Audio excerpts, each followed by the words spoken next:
시어머니 생신을 축하하기 위해 온 가족이 모인 거실은 순식간에 법정으로 변했습니다. 제가 피고인, 남편은 검사, 그리고 시아버지와 시어머니, 시동생은 저를 심판하는 재판관이 된 잔인한 법정이었죠. 제 죄목은 불륜이었습니다. 그리고 그 증거를 들이민 사람은 제가 친동생처럼 아꼈던 동서, 유라였습니다. 남편 민주는 그 증거들을 보더니 제 얼굴에 대고 소리쳤습니다. 무릎 꿇어. 당장 무릎 꿇고 죄를 인정해. 하지만 여러분, 그들은 몰랐을 겁니다. 그들이 불쌍히 여기던 피고인인 제가 사실은 엄청난 시한폭탄을 손에 쥐고 있었다는 것을요. 그리고 그날 저는 그 폭탄을 터뜨리기로 결심했습니다. 안녕하세요. 여유로운 노후입니다. 떳떳한 사람은 하늘을 우러러 한 점 부끄럼이 없다고들 하죠. 하지만 거짓이 판을 치고 죄 지은 자들이 오히려 심판관 행세를 하는 가정이라면 어떨까요? 아무리 결백해도 벼랑 끝으로 내몰릴 수밖에 없습니다. 그날 시댁 식구들은 파렴치한 거짓말로 제 인격을 짓밟고 모욕하려 했습니다. 하지만 그들은 몰랐습니다. 정작 자기들 스스로가 용서받지 못할 거짓과 죄악의 늪에 빠져 허우적대고 있다는 사실을요. 저는 그 모든 역겨운 비밀을 빗다래로 끌어내기로 마음먹었습니다. 제가 얼마나 분노했는지 이해하시려면 먼저 그날의 배경에 대해 말씀드려야겠습니다. 저와 남편 민주는 결혼 5년 차였습니다. 남편은 이 지역에서 꽤 이름난 명문가의 장남이었죠. 시아버지 김 회장님은 성공한 사업가셨고 시어머니는 집안의 실권을 쥔 아주 영리하고 권위적인 분이셨습니다. 제 며느리로서의 삶은 겉보기엔 평탄했지만 보이지 않는 압박감으로 가득했습니다. 몇 주 전 제 회사에 중요한 프로젝트가 생겨 파트너사 미팅이 잦아졌고 야근하는 날도 많아졌습니다. 남편은 저를 이해해주기는커녕 병적으로 의심하고 집착하기 시작했습니다. 제 휴대폰을 검사하고 어딜 갔는지 누굴 만났는지 캐묻기 시작했죠. 처음엔 저를 너무 사랑해서 그러는 거라고 좋게 생각하려 했습니다. 하지만 남편의 의심은 날이 갈수록 심해졌고 마침내 그날 밤 사건이 터지고 말았습니다. 온 가족이 거실에 모여 TV를 보고 있는데 민준이 갑자기 TV를 끄더니 살기등등한 얼굴로 테이블 위에 사진 몇 장을 내던졌습니다. 설명해봐. 이게 대체 뭐야? 저는 숨이 멎는 것 같았습니다. 사진 속에는 제가 박 팀장님과 레스토랑에서 저녁 식사를 하는 모습이 담겨 있었습니다. 그건 분명 다른 동료들도 함께한 순수한 업무 미팅이었습니다. 하지만 사진을 몰래 찍은 사람은 마치 저희 둘만 있는 것처럼 교묘한 각도로 사진을 찍었던 겁니다. 저는 이 사진들이 낯설지 않았습니다. 며칠 전 모르는 번호로 제게 도착했던 온갖 모욕적인 말들과 함께 보내졌던 바로 그 사진들이었으니까요. 그런데 제 해명보다 먼저 입을 연 사람은 놀랍게도 동서 유라였습니다. 유라가 갑자기 눈물을 터뜨리며 울먹이기 시작했습니다. 아주버님, 형님, 죄송해요. 제가 어떻게든 형님을 감싸주려고 했는데 더 이상 아주버님이랑 가족들을 속일 수가 없어요. 온 가족이 충격에 빠져 유라를 쳐다봤습니다. 유라는 흐느끼며 자기가 여러 번 제가 다른 남자와 단둘이 만나는 것을 목격했고 저를 말렸지만 제가 듣지 않았다고 말했습니다. 심지어 이 사진들도 자기 친구에게서 받은 것이라며 너무 괴로워서 어떻게 해야 할지 몰랐다고 열연을 펼쳤습니다. 마치 형님의 죄를 더는 덮어줄 수 없어 정의를 택한 의로운 동서인 것처럼요. 정말이지 완벽한 연기였습니다. 유라의 눈물 섞인 증언과 눈앞에 놓인 사진들. 민주는 완전히 이성을 잃고 제게 분노를 터뜨렸습니다. 이 천하의 몹쓸 것. 감히 내 얼굴에 똥칠을 해? 이 집안을 배신해? 아니에요. 다 오해야.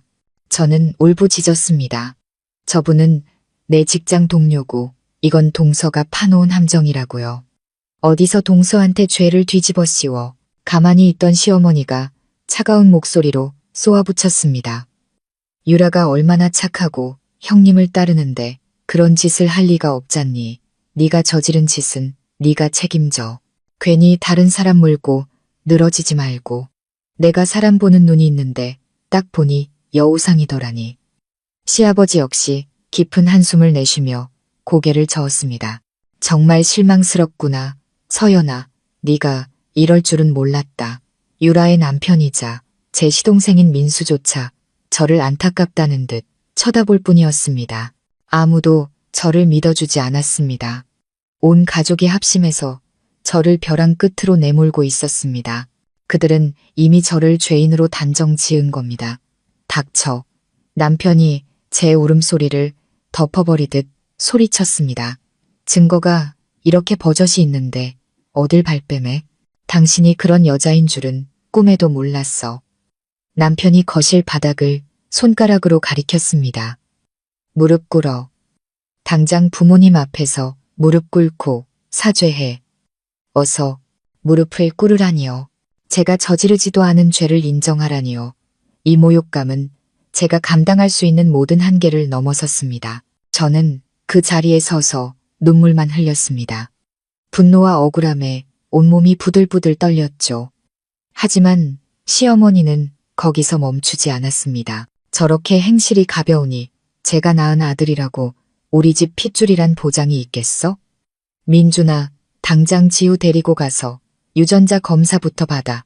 남의 자식을 우리 집 호적에 올릴 순 없지. 유전자 검사라니요.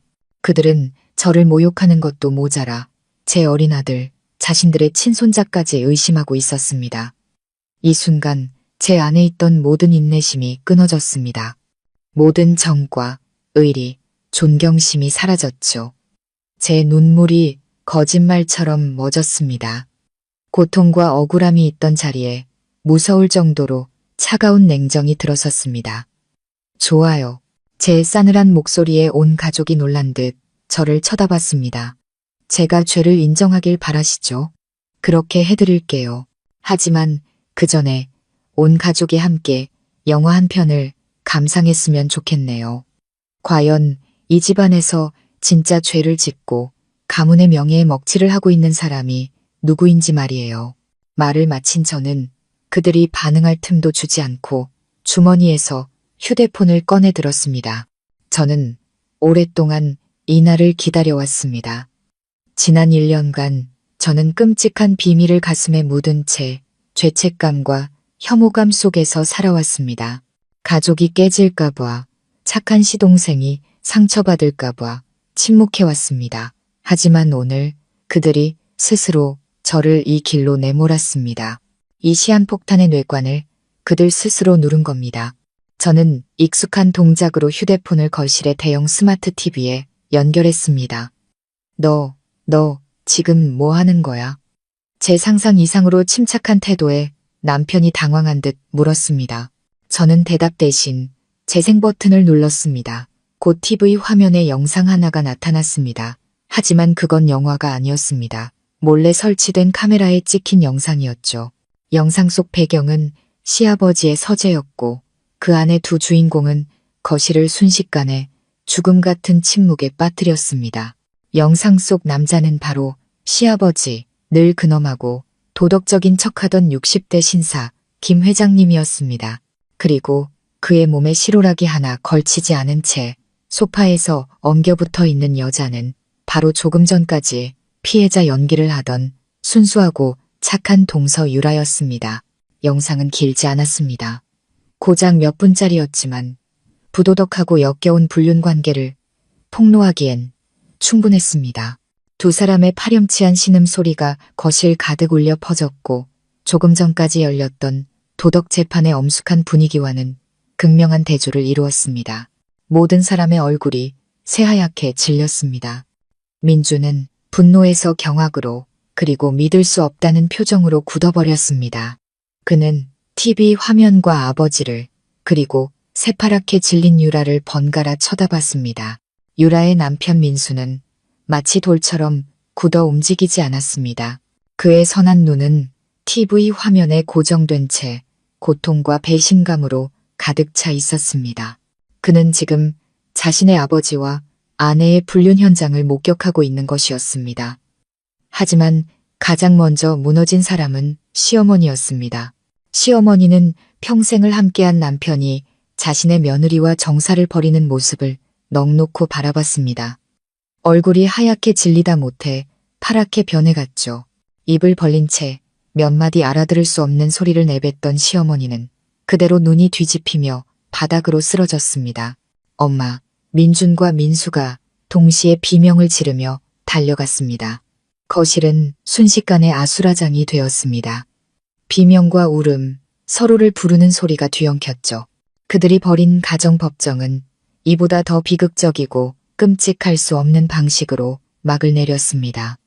제가 던진 폭탄은 이 위선적인 가족의 가면을 산산조각 냈습니다. 하지만 그들은 몰랐습니다. 그건 시작에 불과했다는 것을요. 도대체 제가 어떻게 그 끔찍한 영상을 손에 넣게 된 걸까요? 그리고 유라의 진짜 속셈은 무엇이었을까요? 이 역겨운 비밀의 장막을 저와 함께 걷어내고 싶으시다면 채널 구독과 좋아요 잊지 마시고 다음 편도 기대해 주시기 바랍니다. 몇 분 전까지만 해도 엄숙한 도덕 재판이 열리던 화려한 거실은 이제 혼돈과 비극의 무대가 되어버렸습니다. 시어머니는 여전히 바닥에 쓰러진 채 미동도 없었고 두 아들 민준과 민수는 필사적으로 어머니를 흔들며 불렀습니다. 그들의 절규는 유라의 공포에 질린 울음소리와 뒤섞였습니다. 그리고 이 집안의 기둥이자 존경받던 가장, 시아버지 김 회장님은 TV 옆에 못 박힌 듯 서 있었습니다. 핏기 하나 없는 얼굴이었죠. TV 화면은 이미 꺼졌지만 그와 어린 며느리의 추악한 모습은 마치 공기 중에 떠다니며 모두의 숨통을 조이는 듯 했습니다.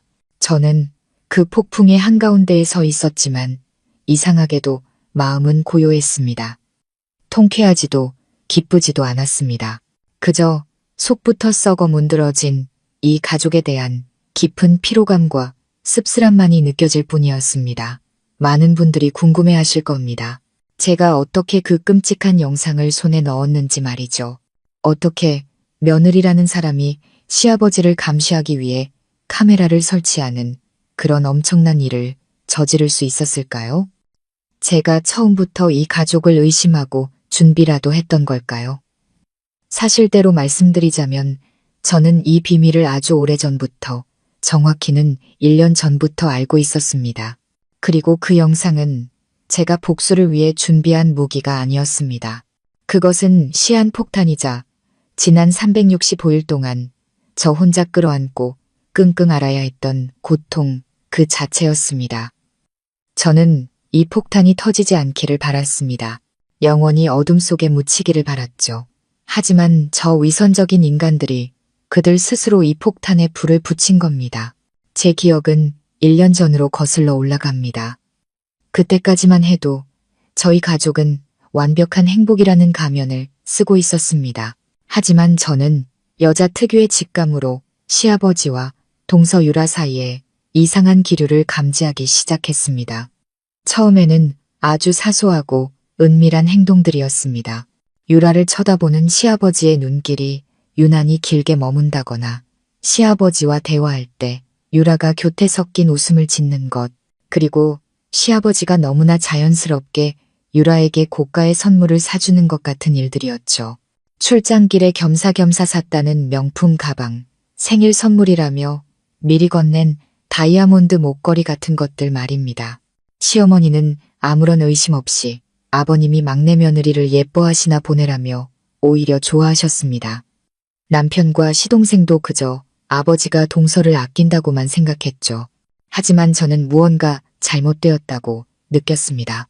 그 관심은 시아버지가 며느리에게 베풀 수 있는 상식의 선을 넘어서고 있었습니다.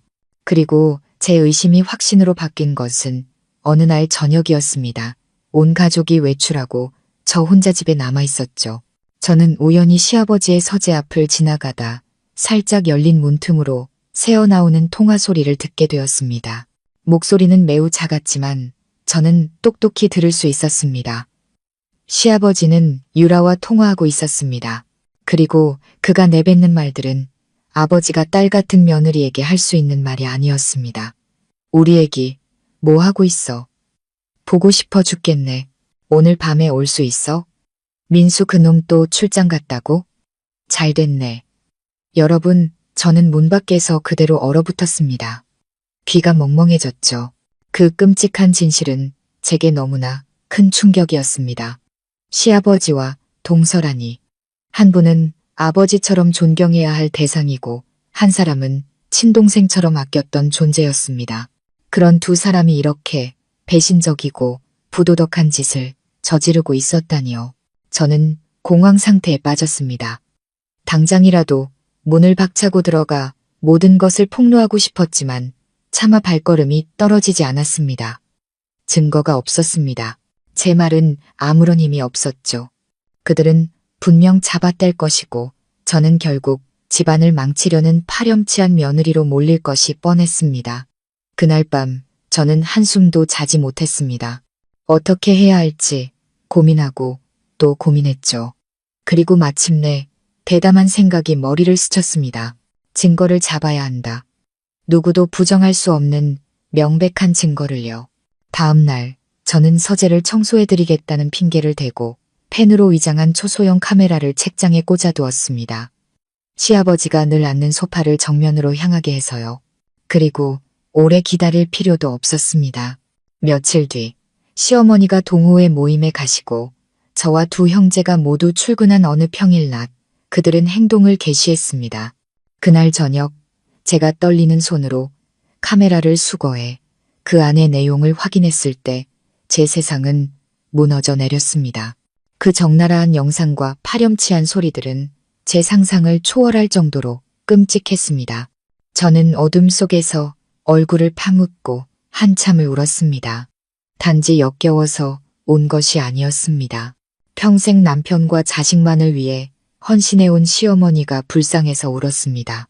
착하고 순진한 시동생 민수가 사실은 자기 아버지가 낳은 자식을 키우고 있을지도 모른다는 생각에 눈물이 났습니다.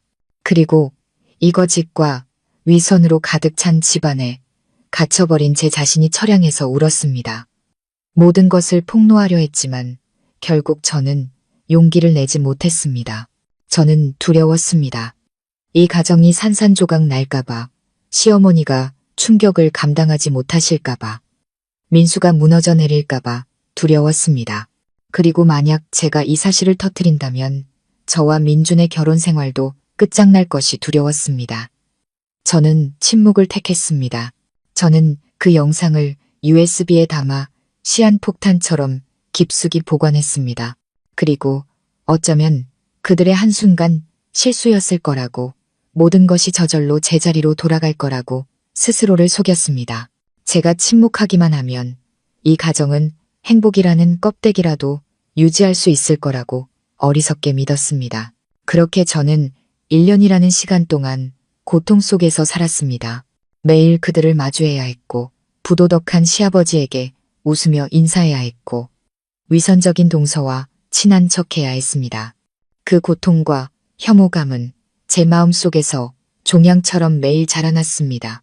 하지만 제 침묵은 그들을 멈추게 하지 못했습니다. 오히려 동서유라는 날이 갈수록 더 오만해지고 기고만장해졌습니다. 시아버지라는 든든한 뒷배를 얻은 그녀는 시어머니를 포함해 이 집안의 누구도 안중에 두지 않았습니다.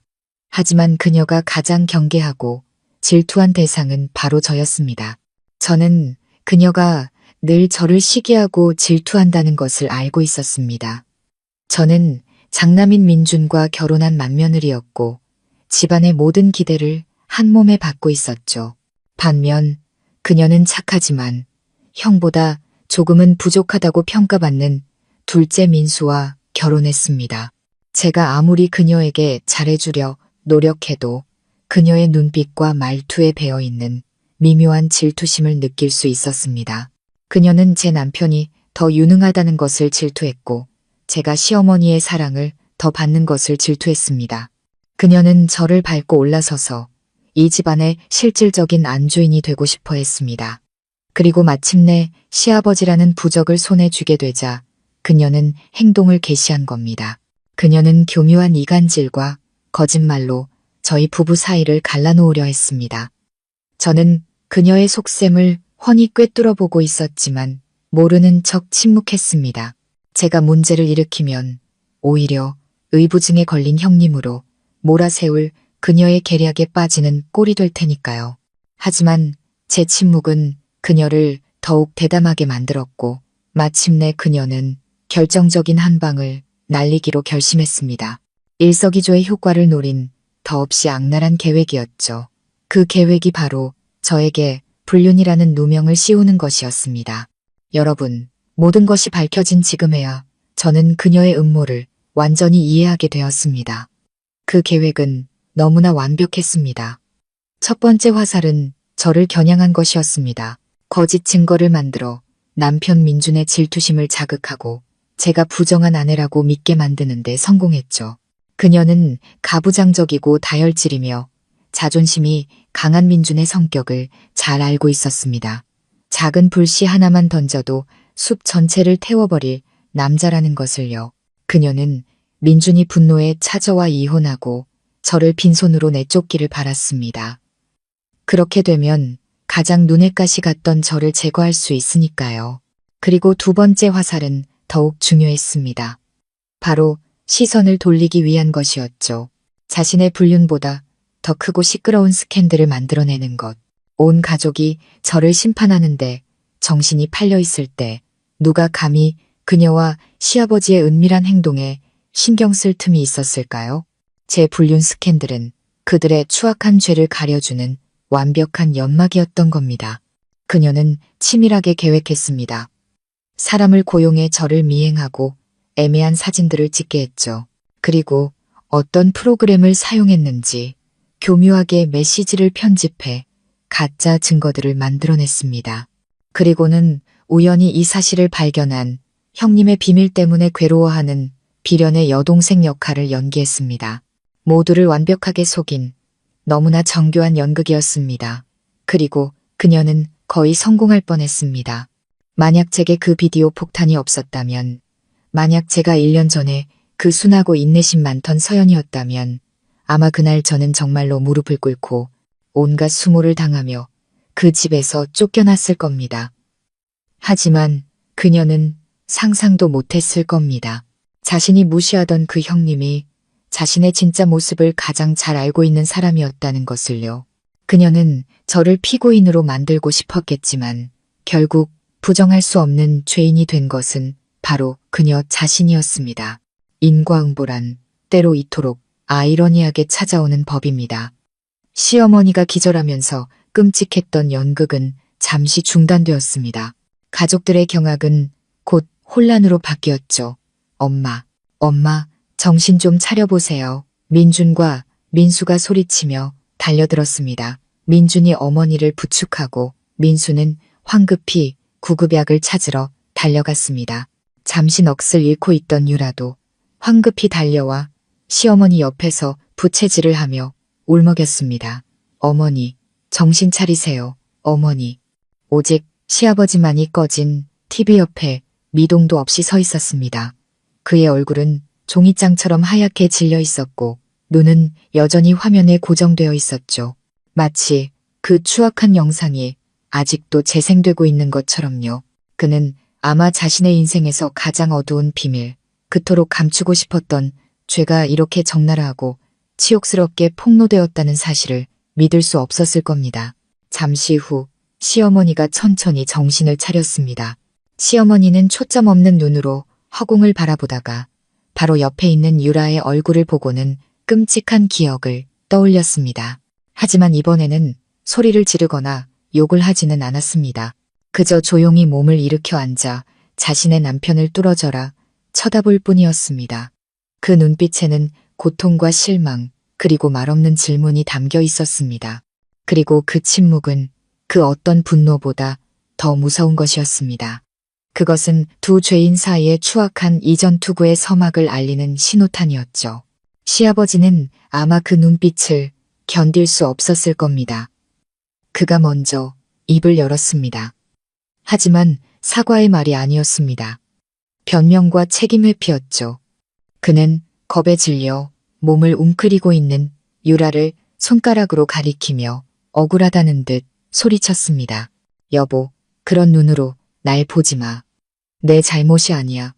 다 저것 때문이야. 저 여우 같은 게 날 유혹했다고. 저조차도 그의 파렴치함에 경악을 금치 못했습니다.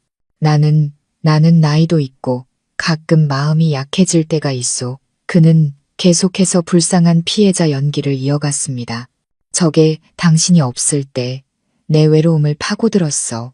일부러 야한 옷을 입고 와서 교태를 부리며 날 홀렸다고. 나도 평범한 남잔데 어떻게 그런 유혹을 이겨내겠소. 저게 날 함정에 빠뜨린 거야. 다 저것 때문이라고.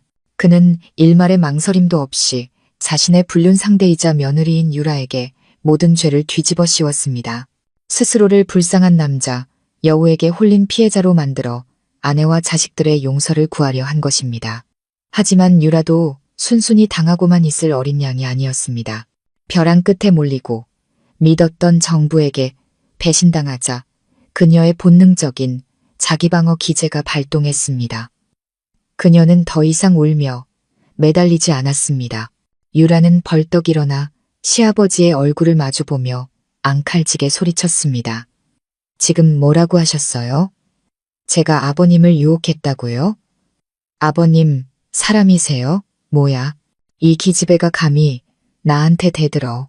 시아버지의 얼굴이 시뻘개졌습니다. 왜요? 대들면 안 되나요? 유라도 더 이상 두려워하지 않았습니다. 아버님 혼자서 모든 죄를 저한테 뒤집어 씌울 수 있을 것 같으세요? 그럼 아버님이 저한테 사주신 그 비싼 선물들은 뭐죠? 저한테 속삭이셨던 그 달콤한 약속들은요? 어머님과는 더 이상 감정이 없다고 하셨잖아요. 제게 부유한 미래를 약속하고 절대 고생시키지 않겠다고 하셨잖아요. 전 그 말을 믿고 눈 딱 감고 그런 건데 이제 와서 발뺌하시겠다? 모든 책임을 저한테 떠넘기시겠다? 그렇게 비겁하게 사실 거예요? 닥치지 못해 이 화상아, 제가 화상이라고요. 그럼 아버님은요? 며느리랑 바람 피우는 시아버지는 뭐라고 불러야 하죠? 위선자. 여러분, 저는 그들의 파렴치한 막장 드라마를 지켜보며 헛웃음만 나왔습니다. 한쪽은 유혹당했다고 하고 다른 한쪽은 강요당했다고 하죠. 그 누구도 자신의 죄를 인정하지 않았습니다. 그들은 상처받은 가족들 앞에서 서로를 물어뜯고 핥히는 짐승과 다를 바 없었습니다. 민준과 민수, 두 남자는 완전히 방관자가 되어버린 듯 했습니다.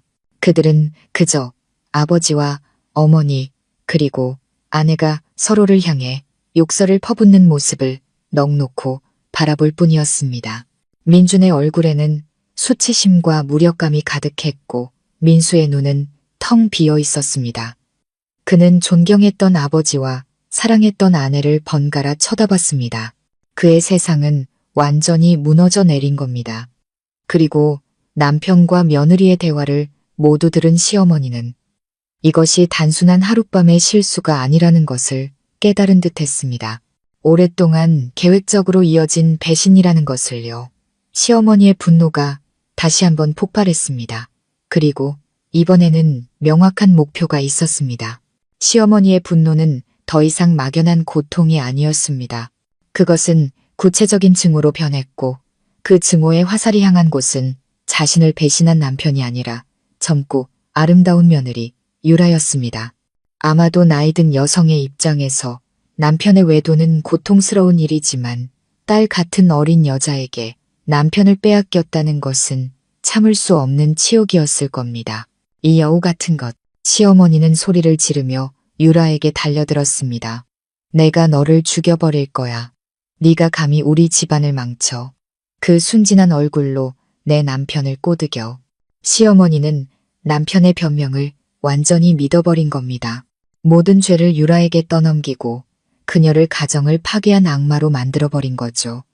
민준도 그런 어머니를 말리면서도 한마디 거들었습니다. 동서, 정말 너무하는 거 아니야? 어떻게 아버지한테 그런 파렴치한 짓을 할 수가 있어. 어머니와 아들이 합심해서 유라 한 명을 공격하고 있었습니다. 정작 공범이자 똑같은 죄인인 시아버지는 불쌍한 피해자 행세를 하고 있는 이 어처구니 없는 상황. 저는 더 이상 지켜보고만 있을 수 없었습니다. 모든 것이 더 나빠지기 전에 제가 나서야 했습니다.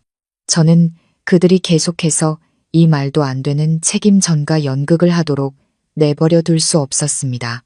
저는 그들에게 진실이 그들이 보고 있는 것보다 훨씬 더 끔찍하고 잔인하다는 것을 알려줘야만 했습니다. 다들 잠시만 진정하시는 게 좋겠어요. 제가 입을 열었습니다. 제 목소리는 크지 않았지만 이상한 무게감이 실려 있어 그들의 싸움을 잠시 멈추게 했습니다. 모든 시선이 제게로 향했죠. 머리가 헝클어진 시어머니가 저를 증오에 찬 눈으로 쳐다봤습니다. 또 너냐? 아직도 할 말이 남았어?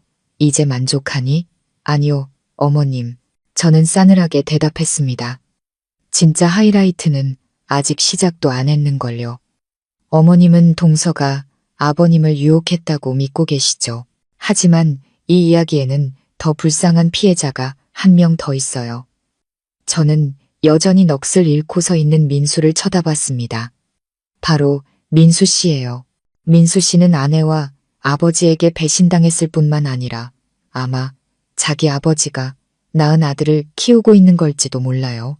제 말은 혼돈 속에 터진 두 번째 폭탄과도 같았습니다. 거실은 다시 한번 침묵에 휩싸였습니다. 너 지금 뭐라고 했니? 시어머니가 더듬거리며 물었습니다. 무슨 헛소리야. 시아버지도 얼굴이 새파랗게 질려 소리쳤습니다. 헛소리가 아닙니다. 저는 시아버지의 눈을 똑바로 쳐다보고 부들부들 떨고 있는 유라를 향해 말했습니다. 동서 아들 서준이 민수 씨 아들 아닐 겁니다. 저는 오래전부터 의심했어요. 할아버지가 친아들보다 더 유별나게 손주를 예뻐할 때부터요. 서준이가 클수록 아버님을 기묘하게 닮아가는 것을 보면서 확신했습니다. 유라가 앙칼지게 소리쳤습니다. 닥쳐, 어디서 피 같은 소리를 해. 우리 서준이는 민수 씨 아들이야. 증거 있어? 증거요? 그럼요, 있죠. 저는 비웃으며 가방에서 봉인된 서류 봉투 하나를 꺼내 들었습니다. 사실 저는 이미 몇 주 전에 답을 알고 있었습니다. 유라의 이상한 행동들을 의심하기 시작했을 때 저는 진실을 밝혀야겠다고 결심했습니다.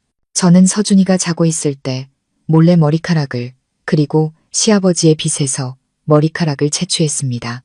그리고 저는 유전자 검사 결과서를 높이 쳐들었습니다. 제 목소리는 최후의 판결처럼 단호하고 명확하게 울려 퍼졌습니다. 그 결과입니다. 김서준 군과 김진성 회장님의 유전자는 99.99%의 확률로 부자 관계임이 확인되었습니다. 축하드려요, 아버님. 그 연세에 아들을 또 보셨네요. 그리고 위로의 말씀을 드립니다.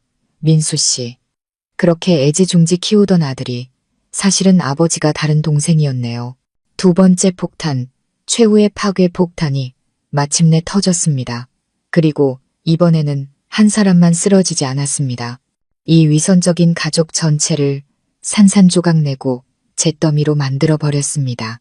거실은 죽음 같은 침묵에 빠졌습니다.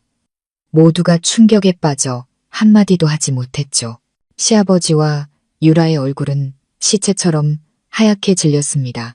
시어머니는 검사 결과서를 보고 남편을 보고 그리고 자신이 늘 안아주던 손주를 번갈아 쳐다봤습니다. 너무나 끔찍하고 감당할 수 없는 진실이었습니다. 시어머니는 몇 마디 알아들을 수 없는 소리를 내뱉더니 그대로 눈이 뒤집히며 두 번째로 정신을 잃고 쓰러졌습니다.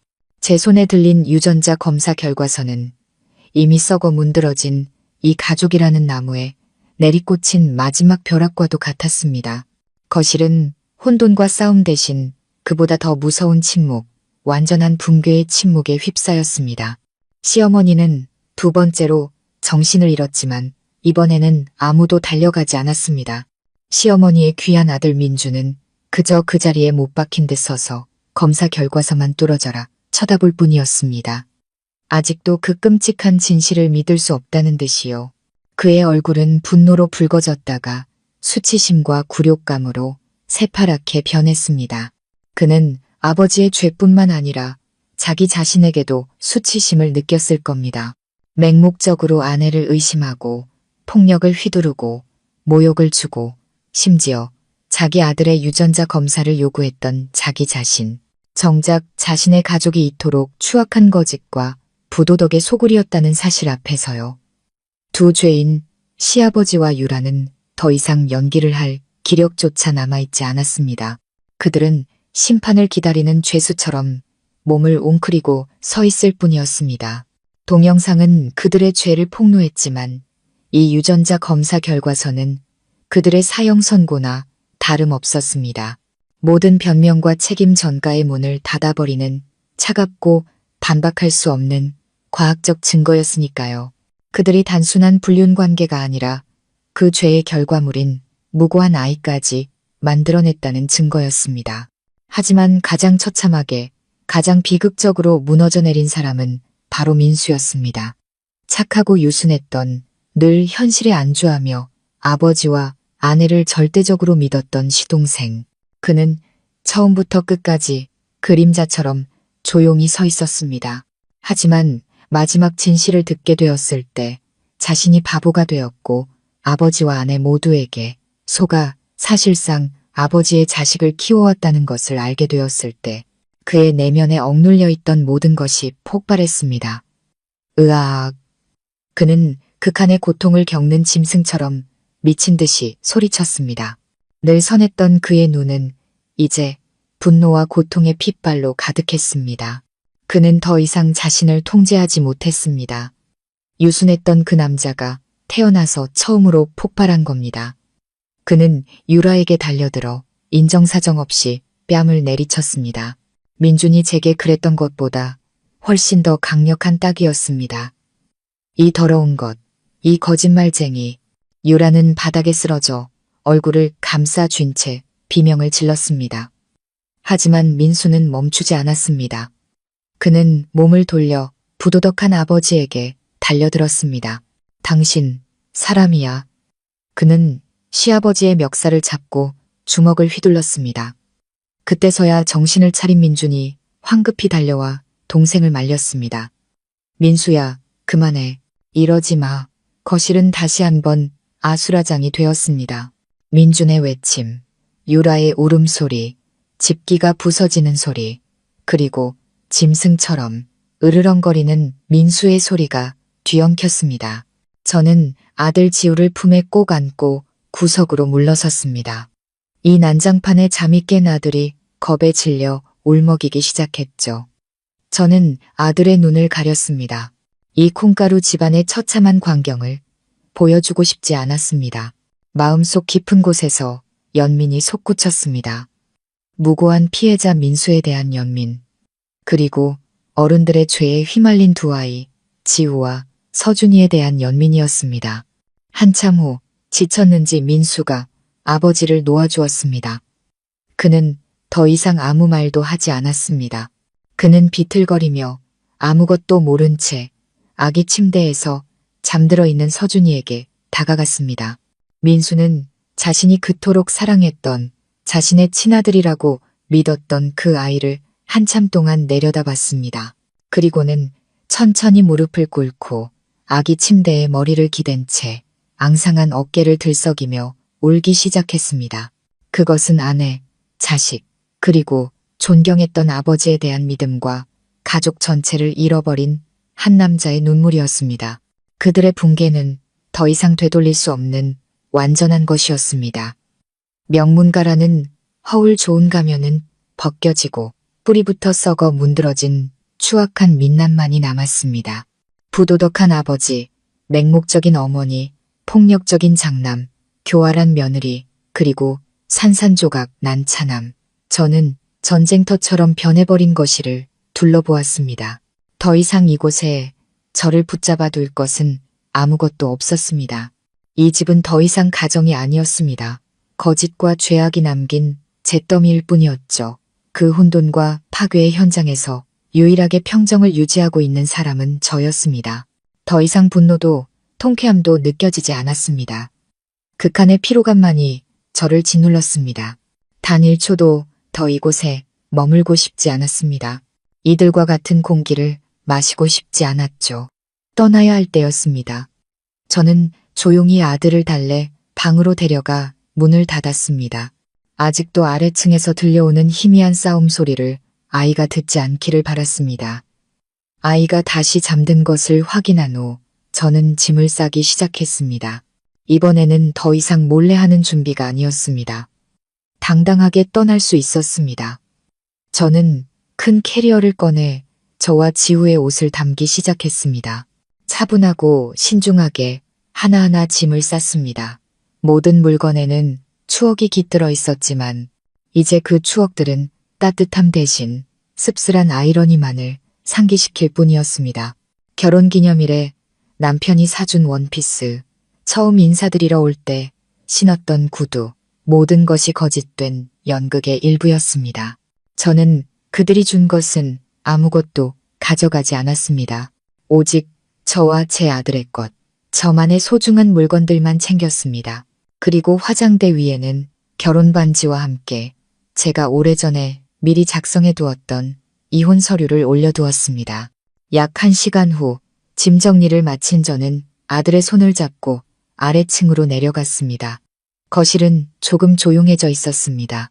시어머니는 방으로 옮겨진 듯했고 유라는 구석에 웅크리고 앉아 퉁퉁 부은 눈으로 울고 있었습니다.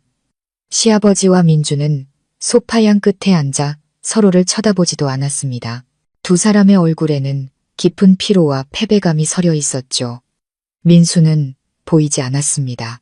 아마 집을 나간 것 같았습니다. 제가 아들을 데리고 캐리어를 끄는 것을 본 민준이 가장 먼저 자리에서 일어났습니다. 그의 얼굴에는 더 이상 분노나 가부장적인 권위 대신 당혹감과 상실에 대한 두려움만이 남아 있었습니다. 서연아, 어디 가려고? 여기서 나가려고요. 저는 무심하고 낯선 목소리로 대답했습니다. 우리 사이에 더 이상 할 말은 없을 것 같네요. 이혼 서류는 책상 위에 뒀어요. 사인해주세요. 재산은 한 푼도 필요 없어요. 제 아들만 있으면 돼요. 제 말은 침묵을 깨는 또 하나의 칼날 같았습니다. 그들은 아마 제가 모든 것을 폭로한 뒤 남아서 조건을 걸고 재산을 다툴 것이라고 생각했을 겁니다. 제가 원하는 것이 오직 자유뿐이라는 사실은 상상도 못했겠죠. 안 돼, 가면 안 돼. 민준이 더듬거리며 말했습니다. 그가 다가와 제 손을 잡으려 했습니다. 서연아, 제발 가지마. 내가 다 잘못했어. 너무 늦었어요. 민준 씨. 저는 한 걸음 뒤로 물러나 그의 손을 피했습니다. 용서할 수 있는 일이 있고 없는 일이 있어요. 당신은 날 때렸을 뿐만 아니라 모욕하고 당신 아들까지 의심했어요. 그리고 저 파렴치한 거짓말에 동조했죠. 나에 대한 당신의 믿음은 당신 스스로 산산조각 냈어요. 우린 다시는 예전으로 돌아갈 수 없어요. 저는 아들의 손을 잡고 다른 손으로는 캐리어를 끌며 망설임 없이 현관문으로 향했습니다. 차가운 대리석 바닥을 딛는 제 발걸음은 무거웠지만 동시에 단호했습니다. 저는 단 한 번도 뒤돌아보지 않았습니다. 만약 뒤를 돌아 저들의 무너진 얼굴을 본다면 마음이 약해질까 두려웠습니다. 저는 충분히 견뎠습니다. 이제는 떠나야 했습니다. 하지만 제 손이 문고리에 닿는 순간 등 뒤에서 쿵 하는 소리가 들렸습니다. 그리고 무언가 제 다리를 단단히 끌어안는 것이 느껴졌습니다.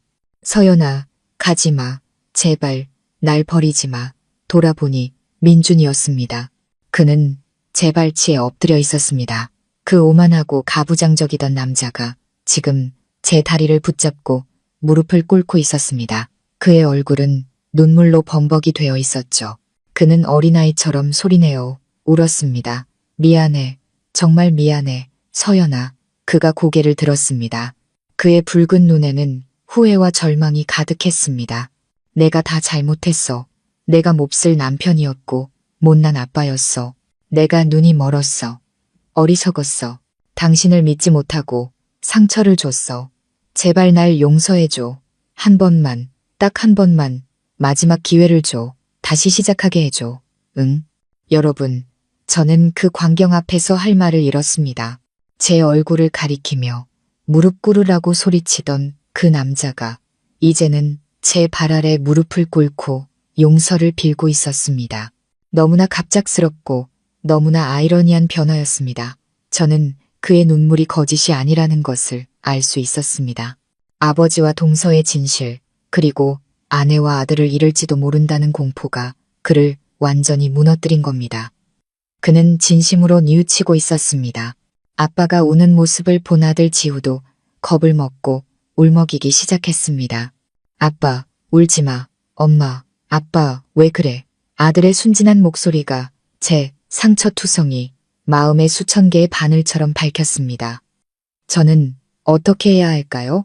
한쪽에는 제가 겪은 치욕과 고통이, 다른 한쪽에는 늦었지만 진심으로 보이는 제가 한때 사랑했던 남자의 애원이 있었습니다.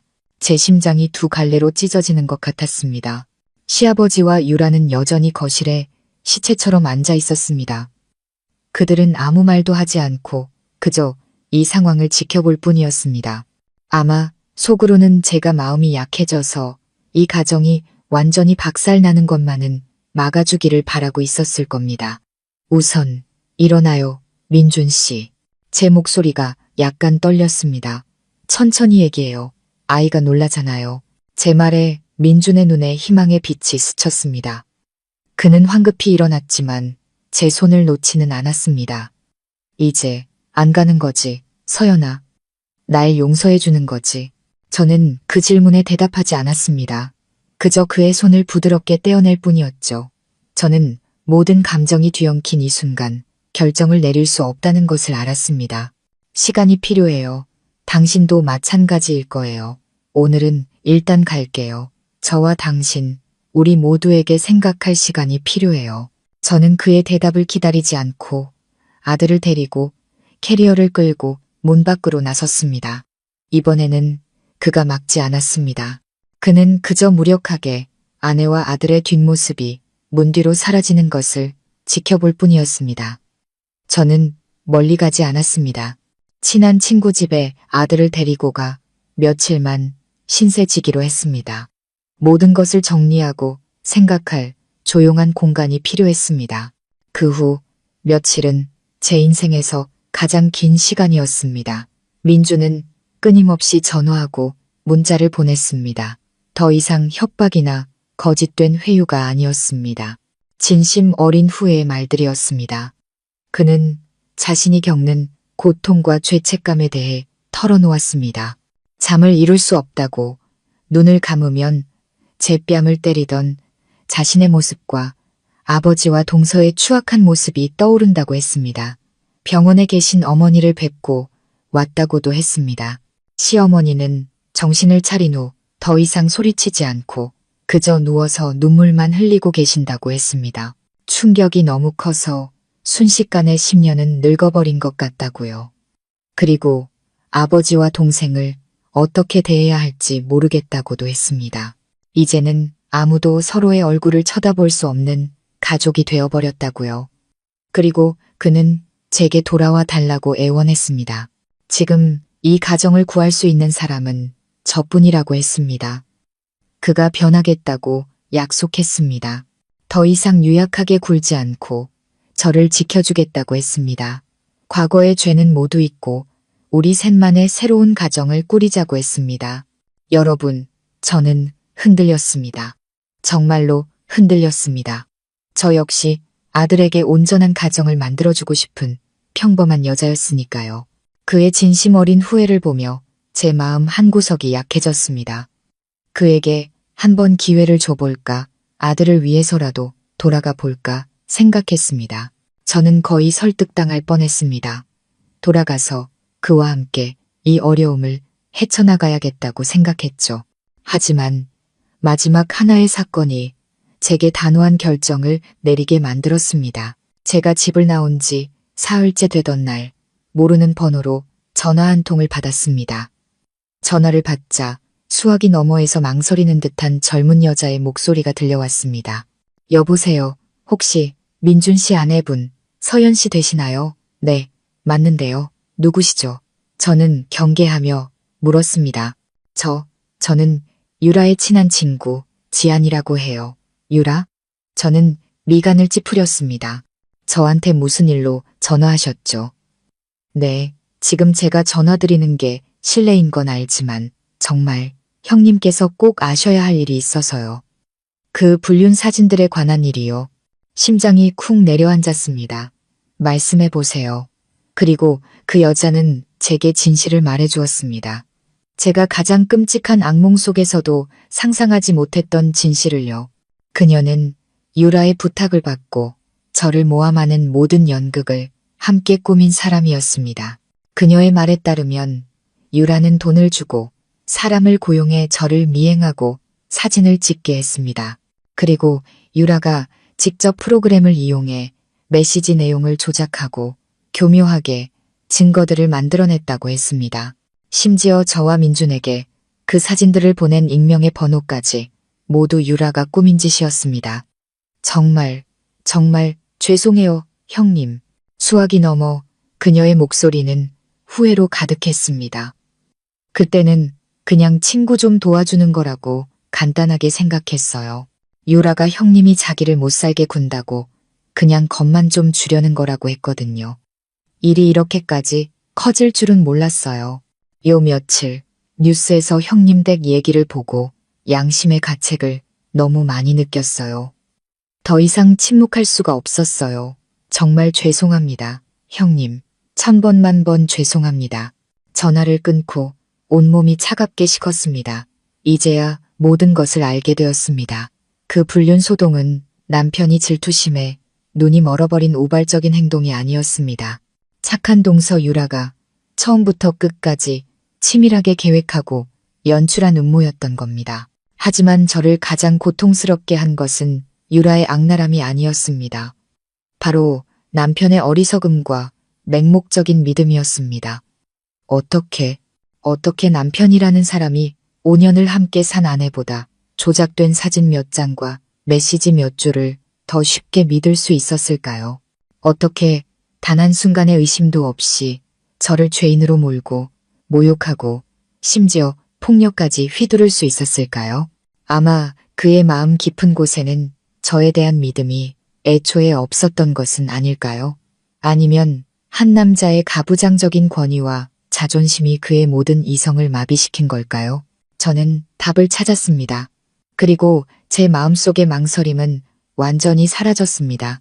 그날 밤 민준이 또 저를 찾아왔습니다. 그는 큰 장미꽃다발을 들고 여전히 미안한 표정으로 서 있었습니다. 서연아, 제발 나랑 같이 집에 가자. 저는 꽃을 받지 않고 그를 자리에 앉혔습니다. 민준 씨, 제가 입을 열었습니다. 제 목소리는 이상할 정도로 침착했습니다. 저 아주 신중하게 생각해 봤어요. 그의 눈이 희망으로 빛났습니다. 전 돌아가지 않을 거예요. 그의 입가에서 미소가 사라졌습니다. 왜? 내가 변하겠다고 약속했잖아. 다 내 잘못인 거 안다고. 잘못을 안다고요? 저는 헛웃음을 쳤습니다. 그 사진들이 가짜였다는 건 알아요? 그 모든 게 당신 동생 유라가 날 해치려고 꾸민 짓이었다는 건 알아요? 민준이 굳었습니다. 뭐라고? 저는 유라 친구와의 통화 내용을 모두 말해주었습니다. 그의 얼굴은 놀라움에서 경악으로 그리고 분노로 바뀌었습니다. 그 미친 당신 동생이 그런 짓을 했죠. 제가 그의 말을 잘랐습니다. 하지만 문제는 유라가 아니에요. 민준 씨. 문제는 당신이에요. 어떻게 그렇게 조잡한 연극에 쉽게 속아 넘어갈 수 있었죠? 왜 저한테는 해명할 기회조차 주지 않았죠? 왜 진실을 찾으려 하지 않고 저를 모욕하고 때리는 길을 택했죠? 그는 아무 대답도 하지 못했습니다. 왜냐하면 제가 스스로 답했습니다. 당신 마음 깊은 곳에선 단 한 번도 나를 온전히 믿은 적이 없었으니까. 당신은 항상 어머니 말씀에 동생들 말에 휘둘렸어요. 당신은 항상 우리 작은 가정보다 당신의 큰 가족을 우선시했죠. 당신은 효자일지는 몰라도 좋은 남편도 책임감 있는 아빠도 아니었어요. 저는 자리에서 일어났습니다. 결정했어요. 우리 이혼해요. 그게 우리 모두를 위한 최선의 길이에요. 당신은 돌아가서 어머니의 효자 아들로 사세요. 저는 제 아들과 함께 새로운 인생을 시작할게요. 서연아, 제발. 그가 저를 붙잡으려 했습니다. 너무 늦었어요, 민준 씨. 제 목소리에는 더 이상 어떤 감정도 남아있지 않았습니다. 깨진 거울은 다시 붙일 수 없어요. 나에 대한 당신의 믿음은 당신이 직접 산산조각 냈어요. 우리 사이는 정말로 끝났어요. 저는 문을 열고 그를 배웅했습니다. 이번에는 그가 무릎을 꿇지 않았습니다. 그저 조용히 몸을 돌려 걸어갈 뿐이었습니다. 가로등 불빛 아래 길게 늘어진 그의 뒷모습이 외롭고 초라해 보였습니다. 저는 선택을 내렸습니다. 고통스럽지만 단호한 선택이었습니다. 앞으로 많은 어려움이 있겠지만 이것이 올바른 길이라는 것을 알고 있었습니다. 저는 더 이상 도덕적으로 썩어 문드러진 가정에서 살 수 없었습니다. 자기 아내에 대한 믿음도 주관도 없는 남자에게 제 인생을 맡길 수는 없었습니다. 저와 제 아들은 더 나은 삶을 살 자격이 있었습니다. 그날 저의 단호한 결정은 민준에 대한 거절일 뿐만 아니라 썩어 문드러진 그 가족과 저를 잇고 있던 마지막 미련의 끈을 잘라내는 마지막 칼날이었습니다. 저는 더 이상 흔들리지도 후회하지도 않았습니다. 다음 날 바로 아들과 함께 그 집을 나왔습니다. 미리 구해둔 작은 아파트로 이사해 새로운 삶을 시작했습니다. 비록 힘든 점도 많았지만 더없이 평온하고 자유로운 삶이었습니다. 그리고 제가 떠나자 가짜 평화를 유지해주던 접착제이자 모든 것을 감내하던 균형추가 사라지자 그 명문가라는 집안은 완전히 무너져 내렸습니다. 그것은 서서히 무너진 것이 아니었습니다. 증오와 죄책감 그리고 후회 속에서 산산조각 나 폭발해버렸습니다. 가장 먼저 가장 단호하고 잔인하게 행동한 사람은 바로 민수였습니다. 제가 안쓰럽게 여겼던 착하고 유순했던 시동생, 아버지와 아내에게 동시에 배신당한 고통, 그리고 사랑했던 아들에 대한 끔찍한 진실은 그를 좌절시키지 않았습니다. 오히려 그를 순한 양에서 상처 입은 늑대로, 증오로 가득 찬 늑대로 바꾸어 놓았습니다. 그 운명의 밤 이후 그는 아무 말도 하지 않았습니다. 그는 묵묵히 유라의 모든 짐을 싸서 쓰레기 더미처럼 마당으로 내던졌습니다. 명품 옷, 비싼 가방, 고급 화장품, 그녀가 몸을 팔고 거짓말로 얻었던 모든 것들이 이제 흙바닥에 나뒹굴고 있었습니다. 꺼져. 당장 내 집에서 꺼져. 이 거짓말쟁이야. 유라가 울며 매달리자 그가 그렇게 소리쳤습니다. 넌 더 이상 내 아내가 아니야. 내 아들은 네가 낳은 그놈 애비한테나 데려가. 더 이상 시아버지의 비호를 받을 수 없게 된 유라는, 더 이상 피해자 연기를 할 수 없게 된 유라는 모두의 경멸 속에서 무참히 쫓겨났습니다. 그녀는 빈손으로 갓난아기만을 품에 안은 채 갈 곳 없는 신세가 되었습니다. 그녀의 미래는 자신이 저지른 죄의 대가를 치르는 비참한 나날의 연속일 것이었습니다. 하지만 민수의 복수는 거기서 끝나지 않았습니다. 아내를 내쫓은 후 그는 곧장 아버지의 서재로 향했습니다. 부자간에 어떤 대화가 오갔는지는 아무도 모릅니다. 단지 격렬한 언쟁과 무언가 부서지는 소리만 들렸을 뿐입니다. 그리고 잠시 후 민수가 얼음장같이 차가운 얼굴로 걸어 나왔습니다. 그는 두 사람을 말리려던 시아버지와 시어머니 앞에 서서 단 한마디를 내뱉었습니다. 부자간의 연을 완전히 끊어버리는 한마디였습니다. 오늘부터 당신은 더 이상 내 아버지가 아닙니다. 전 당신처럼 부도덕하고 파렴치한 아버지를 둔 적 없습니다. 그 말을 남기고 그 역시 묵묵히 자신의 짐을 챙겨 자신이 나고 자란 그 집을 떠났습니다. 그는 아버지를 그리고 가족 전체를 버렸습니다. 그는 고통과 상실감 속에서 홀로 살아가는 길을 택했습니다. 그의 떠남은 이미 피 흘리고 있는 이 가족의 심장에 꽂힌 비수와도 같았고 다시는 회복할 수 없는 상처를 남겼습니다. 화려하고 넓었던 그 저택에는 이제 세 사람만이 남았습니다. 죄책감과 굴욕감에 빠진 죄 많은 아버지, 남편의 배신과 아들의 떠남으로 상심한 어머니, 그리고 자신이 믿었던 모든 것이 무너지는 것을 지켜봐야만 했던 장남. 민준. 그는 노력했습니다. 저는 그가 노력했다는 것을 압니다. 어머니와 대화하고 위로하려 애썼습니다. 아버지를 설득하려 했습니다. 하지만 모든 것이 헛수고였습니다. 상처는 너무 깊었고 붕괴는 되돌릴 수 없었습니다. 그는 술을 마시기 시작했습니다. 매일같이 술에 취해 살았습니다. 일도 경력도 더 이상 그에게 중요하지 않았습니다. 그는 그저 술 기운으로 잔인한 현실을, 그리고 자신의 부끄러운 죄를 잊고 싶어 했습니다. 그는 후회했고 괴로워하며 제게 계속 전화를 걸어 울며 돌아와 달라고 애원했지만 저는 그럴 수 없었습니다. 김 회장 일가, 한때 모두의 부러움을 샀던 그 명문가는 이제 완전히 산산조각 났습니다. 외부의 요인 때문이 아니었습니다. 너무나 오랫동안 감춰져 왔던 내부의 죄와 거짓 때문에 스스로 무너져 내린 것입니다. 그 가족 구성원 각자는 자신과 가장 사랑했던 사람들의 잘못에 대한 대가를 치르며 고통과 후회를 곱씹으며 살아가야 할 것입니다. 그것은 출구 없는 비극이었습니다. 저와 민수가 떠난 후 김 회장 일가의 폭풍은 잠잠해질 것이라 생각했습니다. 그들이 죄책감과 후회 속에서 살다가 시간이 모든 것을 해결해 줄 것이라고요.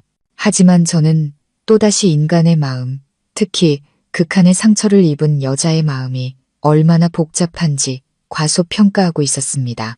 시어머니는 몇 주간의 슬픔과 절망 끝에 더 이상 제가 알던 그 순종적이고 헌신적인 여인이 아니었습니다. 수십 년간 남편에게 바쳤던 사랑과 존경은 이제 극한의 증오로 변해 있었습니다.